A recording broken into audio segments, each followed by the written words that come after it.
Alhamdulillah wa salatu wa salamu ala Sayyidina Muhammadin wa ala alihi wa sahbihi wa sallam.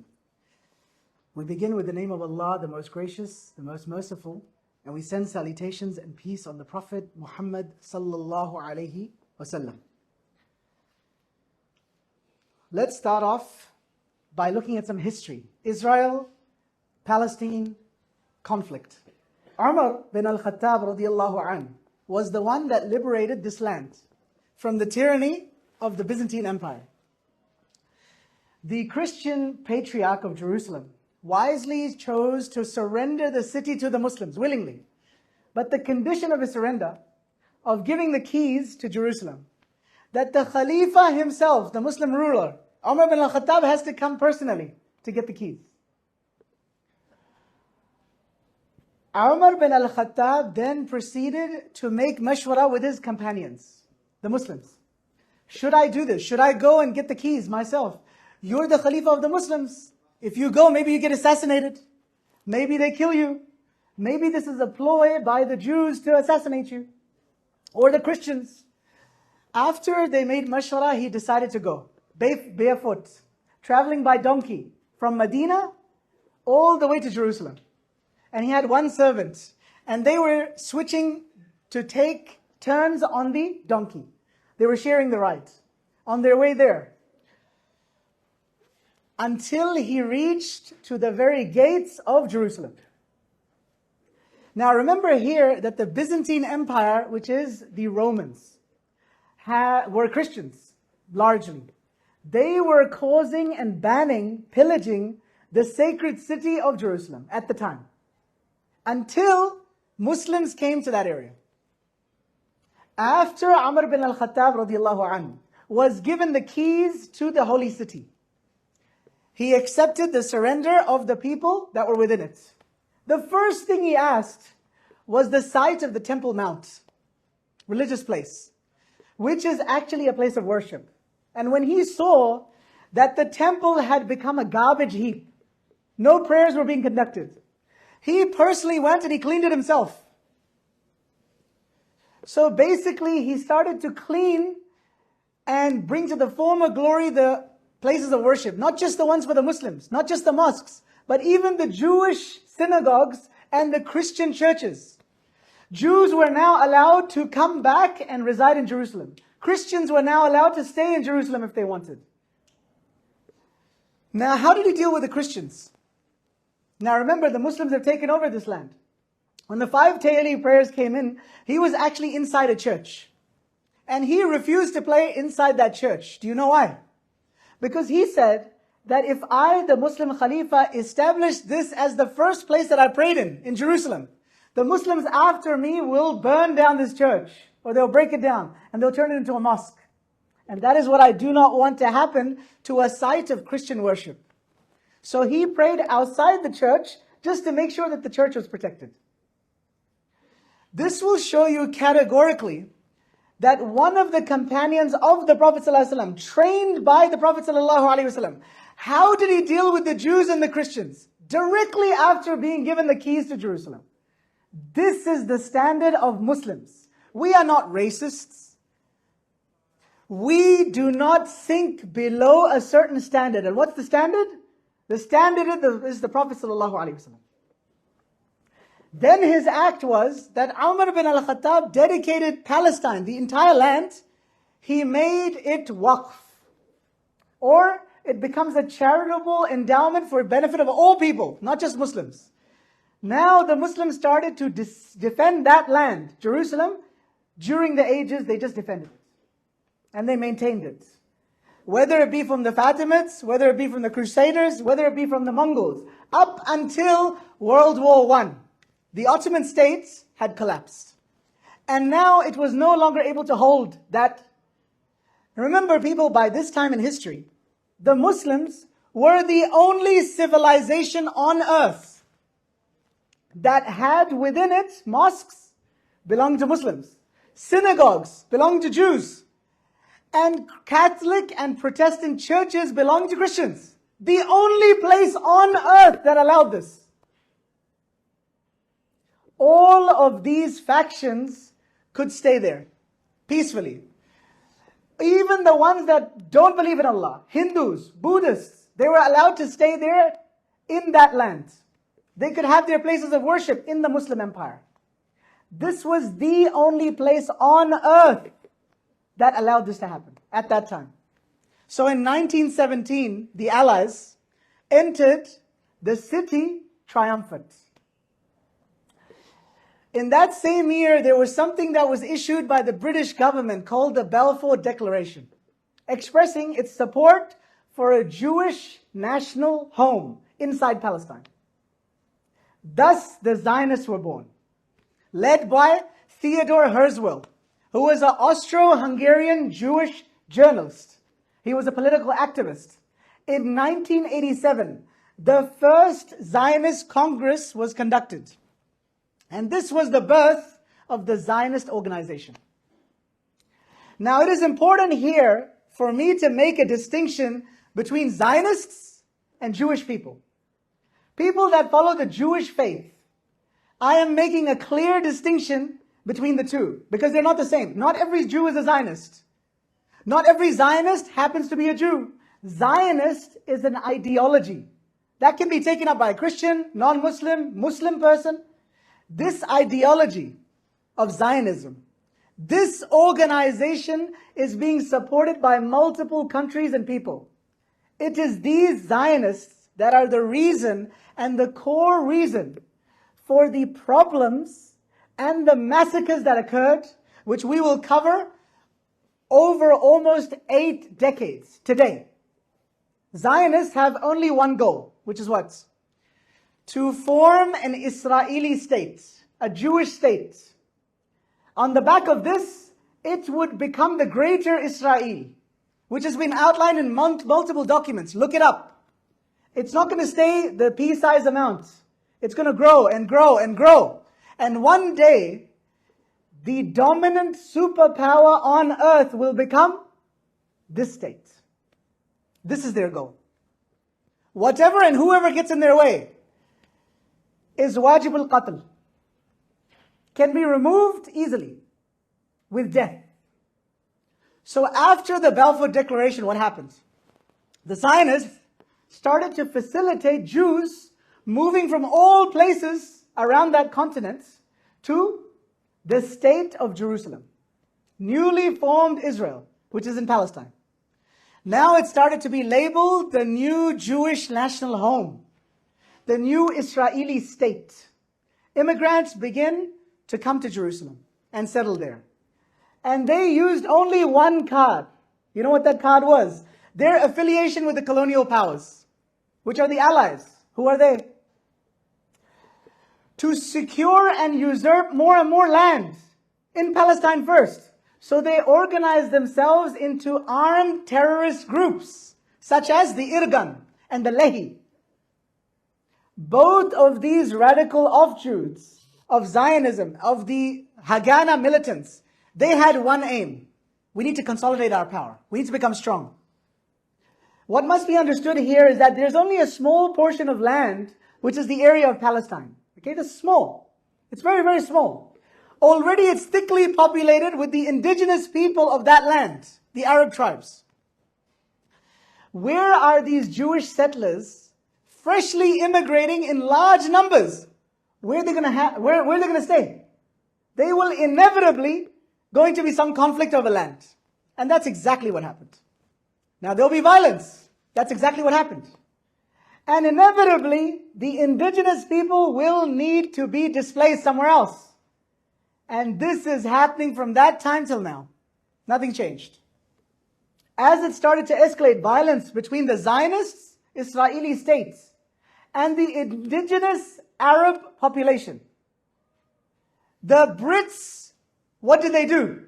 They stepped out and they said, UN, why don't you take over? In 1947, the UN partitions Palestine into a Jewish and an Arab area. Administering areas around Jerusalem itself, armed Jewish groups not only held off poorly executed attacks from the surrounding areas, they showed ruthless determination in getting land, more and more land, through genocide, killing of the Arab population that are indigenous, like the Deir Yassin massacre, knowing that they had an opportunity to alter the demographic of the land and get more Israeli state, more Israeli states. Now here, I want every single non-Muslim, every single person with a clear mind, without preconceptions, whether you are living in the USA, Canada, Australia, New Zealand, European states, or anywhere around the world, whether you're Muslim or non-Muslim, just look at the facts that I will present to you today and tell me with a straight face that you are willing to support the Zionist Israeli state even now. The new state of Israel was established in Palestine, in the Palestinian indigenous land in 1948. Thereafter, in the event that will be known later as the Nakba, 700,000 Palestinians were expelled from their homes, which is now known as Israel. 700,000. Palestinians refer to this as the Great Catastrophe, Nakba. 5,000 Palestinians, civilians, were killed in 75 different massacres. Then, in 1953, Israelis killed 69 Palestinian civilians, and they demolished over 45 homes in Tabia village. 1955, Israel killed 95 Palestinian civilians in Gaza. 1956, Israel killed 394 Palestinian civilians in 3 different massacres. 49 in Kafr Qasim, 275 in Khan Yunis, and 70 in Qalqaliyah. And in 1967, Israel launches a triple war on Egypt, Syria, and Jordan simultaneously. 5,000 people were killed in Egypt alone. This is the 1967 Middle East War, when Israel seized the Western Bank and the Gaza Strip. Both of them are seized. Now 300,000 more Palestinians fled, mostly to Jordan. The refugees and their descendants are now 6 million, mostly living in camps and communities in the Western Bank, Gaza, Lebanon, Syria, and Jordan. Many of these refugees build lives in Gulf countries, or even they flee to the West. That was the period between 1948 and 1967. Now, if we go back to the 1948, even after the 700,000 have been displaced, they were not allowed by the Israeli state to go back to their home, their ancestral home. They refused the refugees, even as part of a peace deal by the UN, to get their homes back. They said if they come back, this is going to threaten the state of Israel. When you leave your home, there is no guarantee of coming back to that home. This is one of the reasons why even today, Gazans, Palestinians, do not want to leave their homes, even if they're being bombed. They stay there. Because they know through historical fact that those who left their homes never got their homes back. So basically, a native of Palestine, this land, is denied entry to the city they were born in. Their ancestral home is taken from them. Despite having the deed to the house, the legal paperwork, the house keys. On the other hand, a 7th generation Jew, Zionist, that was living in Paris or Moscow or London, comes into this land, he gets instant documentation by the corrupt state of Israel on the spot. This is the new deed to your house. This is now your new place of residence. You are now a citizen of our state. Didn't you feel guilty when you moved into someone's home and it's been vacated and they even left the coffee on the pot? And they get given this home. On the basis of what? Do you know what? You don't even have to be a Jew. If you can prove Jewish ancestry, you don't even have to be a follower of the Jewish religion. If you can prove your ancestry, you will get citizenship, house, full deed to the house, and every other benefit. Now, between 1948 and 1967, Israel saw stunning military success because of the synchronized effect of Radical militarization. Every single citizen had to be in the military. And they started the ethical cleansing of land. All with unflinching strategic support. From who? Western powers. The US, the UK, United Kingdom. They are at the forefront of supporting them. Whether they murder, kill, pillage, doesn't matter. They are our allies. Based on the strong bonds that they had with their influential Jewish community that they lived with. As well as the desire to have a semi-colonial asset in what is an important region. Strategically, trade, in terms of resources, in terms of shipping, in terms of geostrategic clout. And of course, because of oil. Now, let's go past 1967. It launched a triple war. Israel, Syria, Egypt, Jordan. 5,000 people are killed in Egypt alone. This is a tragedy. Now Masjid al-Quds is lost to the Ummah. With Israeli soldiers raising their flags and they're dancing on inside the mosque. This is in Masjid al-Aqsa. 1967. Now this mosque and every single thing in it is waqf. It's a sanctuary. There's police firing, tear gas, killing people while they're praying, lockdowns in Ramadan, and other occasions of sacredness for the Muslims. Israeli soldiers continue to desecrate this holy site. Not just for the Muslims, but for the Jews and the Christians as well. Now it has become so frequent that it is a normal occurrence. Not now. 1967. If I could display a map to you of historic Palestine, which was 100% under the rule of the Arabs that were living there before, the indigenous people. In 1947, when the UN partitioned it, 44% was left. In 1967, when what we mentioned happened, 22% of the historic Palestine is remaining. And by 2020, 1967 to 2020, we will cover this period soon, only 15% is left. That's what's left. How could this much land be achieved by an Israeli state without violence? You tell me. Without problems. Without them displacing an entire indigenous people. The factual matter is, they could never have got this much land. Doing it by the book, by international law, by the law of the land. There is no way. This is why it is called an apartheid state. That is not with bias. That is through the lenses of the UN, the lenses of the Muslims, and the lenses of any human being that thinks and ponders and looks at the facts. I am presenting to you the facts. I want everyone to just picture this scenario. You get a letter from a spokesperson from the government. They come to your home. They said, your land, the property that you're on, my ancestral home, for over 3,000 to 5,000 years, this house has been in my family. They say that this place is of archaeological or military importance. You have to evict this land. You are given 48 hours. Get out of your house. Or maybe if they're feeling very generous, you get a whole month. Maybe there's a court case. And almost always, the Palestinians or the Arabs lose that court case. Your family has now left their home.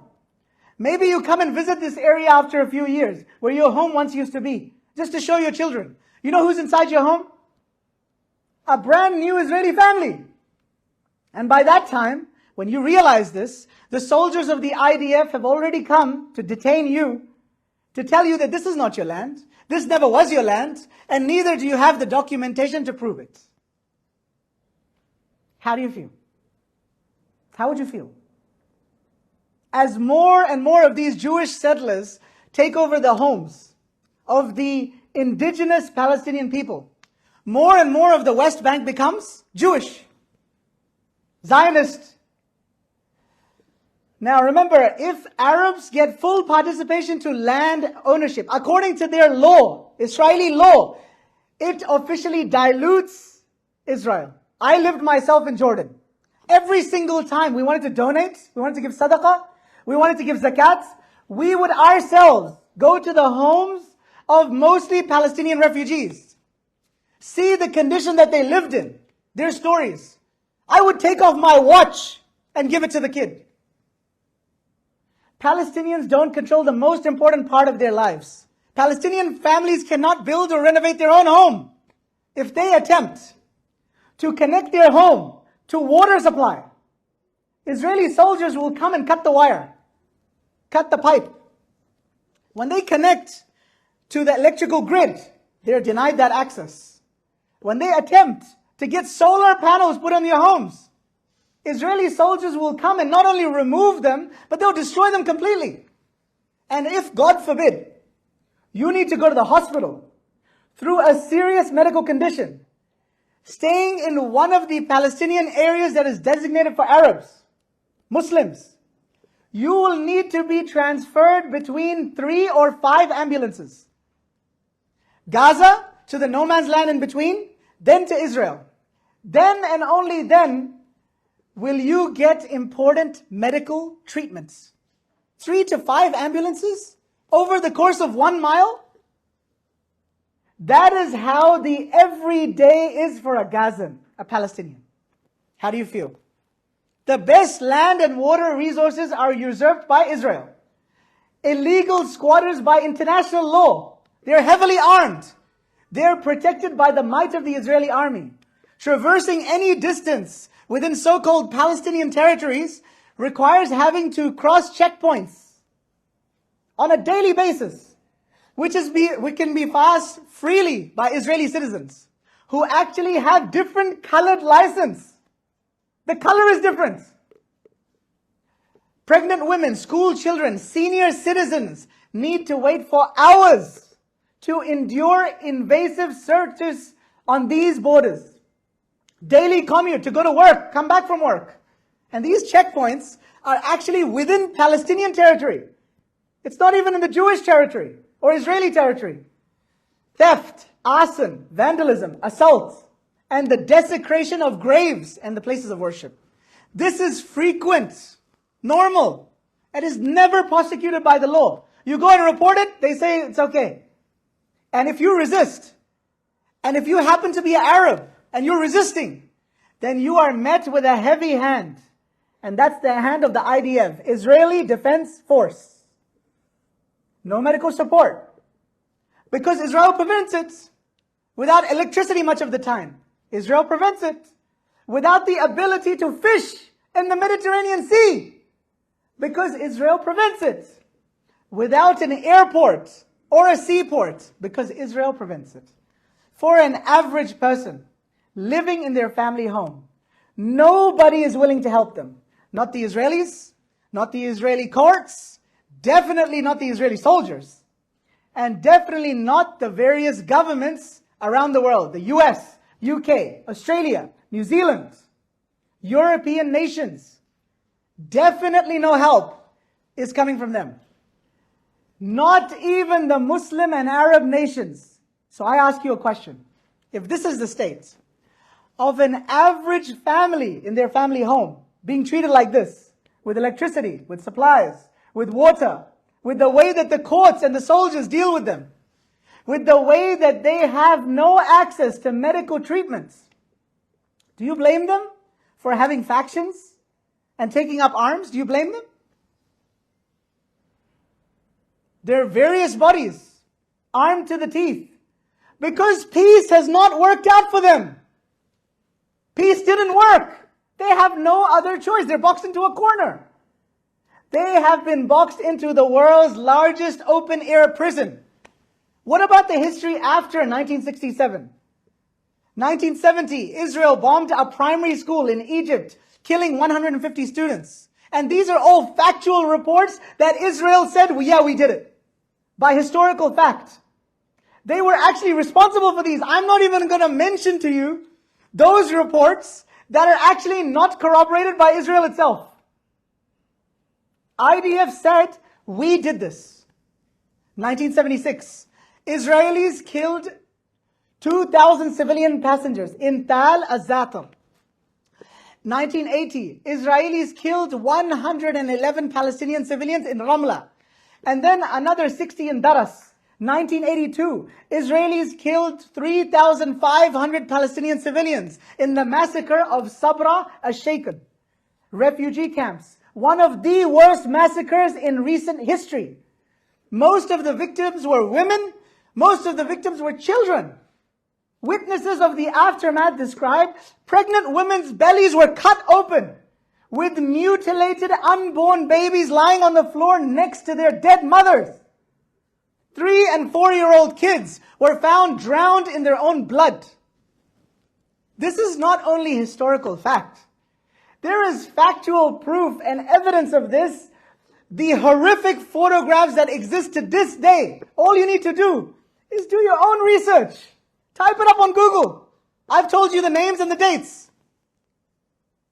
You have everything you need at your fingertips. Let me continue. 1990, Israelis killed 21 Palestinian civilians inside Masjid al-Aqsa. 1994, Israelis killed 50 Palestinian civilians inside Aqsa while they were praying. 1995, they killed 150 Palestinian civilians who were seeking refugee status. Where were they seeking it? In the UN office in Lebanon. This was the massacre of Qana in 2002. 200 Palestinians killed in Yemen. 2004, 56 Palestinians killed, Rafah. 2008, 1,400 Palestinian civilians killed in Gaza. 2012, 107 Palestinians in Gaza. 2014, 1,492 Palestinians killed in Gaza, including 551 children, 299 women. It destroyed 2 historical mosques and 2 Christian churches as well. This was all in 2014. 2018, Israelis killed 60 Palestinian civilians. And in 2021, Israelis killed 52 Palestinian civilians in Gaza. And what about 2023, you ask? Well, every single day that's passing now, the death toll continues to rise. Hundreds, thousands. The most recent report that I saw this morning, at least 4,000 to 5,000 Palestinians killed and over 13,000 to 20,000 injured. And these are only the ones that are reported. Palestinians have been under siege since the inception of this Zionist Israeli state, back from 1948 all the way to present day. This is the history. It's coded in blood. Fenced, walled, surrounding the cities. No food, no medicine, no supplies. Most of the families that live there only survive with $5 per day. 5. No wonder it is called a prison, an open air prison. Because most prisons in Western countries, our prisons, are better than what we're getting here. Innocent families, innocent women, innocent children. Innocent elderly and senior people. My dear human beings, my dear Muslims, my dear Western nations, USA, Australia, New Zealand, UK, United Kingdom, European nations, Muslim nations, I am appealing to you right now. Our approach needs to change. If you have found any of the historical facts and figures that have been presented to you in the last 30 minutes, perhaps we need to dig a little deeper into this issue and research what actually happened. For the 8 decades before us, the Palestinian people have been subject to apartheid in their own land, deprived of basic necessities, and subject to civil right violation after violation. This is not a secret. It is out there for you to see. Do your own research. Come to your own conclusion. My purpose so far is to outline the historical facts and evidences that are corroborated by historical sources, all the way from the inception of the Israeli state, established in 1948, all the way till present day, 2023. And I hope and pray to Allah subhanahu wa ta'ala that I have been able to do so. Whether it be for Muslims, whether it be for non-Muslims, whether it be for nations, leaders, or a person that is just on the fence about should I support Israel or should I support the indigenous people, the Arabs? Who should I? I'm not sure. Listen to this message. And to conclude, there must be a call to action. What can you do? What can I do? As Muslims living in the West, what can we do? As minorities, as average people, what can we do? 4 things. These are the points. Number 1, tawbah. Istighfar. Turn to Allah. Oh Allah, forgive me my sins. And I am such a bad Muslim. This is the greatest cause of the beginning of the victory of the Muslims. Which is what? We need to seek refuge and turn to Allah. You and me. We need to beg Him, please forgive us. Because this is our doing. The scum of the earth that I have become. Oh Allah, forgive me, please. Only reason we are in this mess is because we Muslims are weak. It is said that the amount of people that attend this Jum'ah, this Friday prayer, is the same as the amount of people that attend Fajr, Salah in the masjid, in the congregation. The entire condition of the Muslim Ummah will change overnight. What does this mean? Prepare for Salah before the time. Read after the adhan and make supplication to Allah. After the aqamah, make dua. Again, brothers and sisters, to segregate themselves and dress appropriately, modestly. Behave appropriately and modestly. Pray on time. Pray the sunnah prayers. Make dua. Pray with mindfulness. Be present in the prayer. Don't think about your shop or what you're going to eat. Read the supplications. Perform your dhikr and adhkar, tasbihat. Learn how to improve your salah. Take a class of Islamic knowledge.